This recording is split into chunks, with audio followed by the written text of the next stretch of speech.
आईन समस्त समान जदि कामिया जानीर भूल ताले हेमा मालिनी भूल ताको गिरफ्त करबा हमर दाबी जाने शुणी जड़े लोकसभा सांसद कथा लुचाई कहीं मंदिर में प्रवेश कर धर्म नष्ट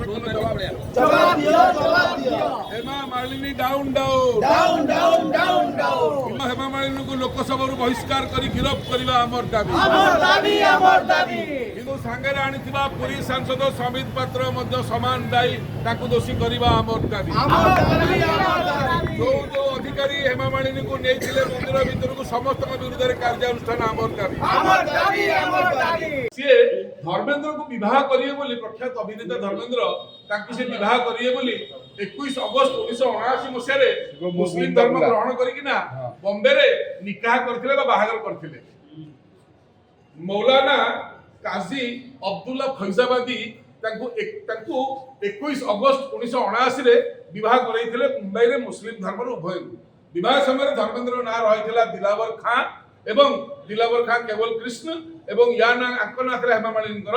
आयशा बीबी आर चक्रवर्ती एवं एई नार तक विवाह हितला 1,11,000 टका दक्षिणा देइथिले मौलाना साहब को बॉम्बे रे 1979 मसीहा अगस्त 21 काहे कि हितला ना विवाह पूर्व जब प्रेम कले धर्मेंद्र हेमा मालिनी को बाहाला पूर्व धर्मेंद्र बाहायगिरी प्रकाश कौर नामक पंजाबी स्त्री लोक बाहायकी तक 4टा छुआ थिला सनी देओल बबी देओल एवं दी झियो तेणुक हिंदू मैरेज एक्ट अनुसार 1955 हिंदू मैरेज एक्ट अनुसार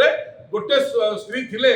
जदि जने स्त्री थिबो आ गोटे स्त्री से आनी परिबे नाही बेआईन सेटा से आईन को फांकी कि हेमा मालिनी को बाहाबा पई से मुस्लिम धर्म ग्रहण करिके द्वितीय विवाह करथिले कारण मुस्लिम धर्म रे 4 जण को विवाह करि परिबे एई घटना को नेकि सब बेले से लुचंती लुचे के बीकानेर लोकसभा आसन में धर्मेंद्र नॉमिनेशन कले एमपी ठिया होते बीजेपी दल रु सेते बेले असल कथाटी से लिखिथिले आ हेमा मालिनी स्त्री बोली दर्शई नथिले तेणु करी सब कथा सामना को आसिला पर हम जानिलु जे ये जानि सुनी कि तथ्य लुचौछंती एटा हला हिंदू धर्मर सर्वश्रेष्ठ क्षेत्र एवं महाप्रभु जगन्नाथ जगतर नाथ बोली रथयात्रा रे अन्य धर्म पे बाहर आसंती केवल ऑर्थोडॉक्स हिंदू अलाउ गोटे उल्लेख केवल हिंदू माने भितरु जानते सब जानि कि मध्य तक पूरा हला तेणु एटा दायित्व रहिले सेमान मध्य तदंतर परिसर मुक्त हवा दरकार इंदिरा गांधी को छडाई नथिला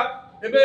आमे जानु जे उत्तम महांती चली गेले ताको स्त्री अपराजिता मध्य मुस्लिम ताको पुओ बाबूसान ए सब जिंस सेमान मध्य आगामी दिन सतर्क रहयको पड़िबो तो जुगे जुगे आम धर्म को नष्ट करिया पे जो षडयंत्र चली ताले रथयात्रा कहीं हम जब सब विधर्मी लोक भीतर बसवे या द्वारा कोटी कोटी लोक धार्मिक भावन को आघात लगे सहित मोर धार्मिक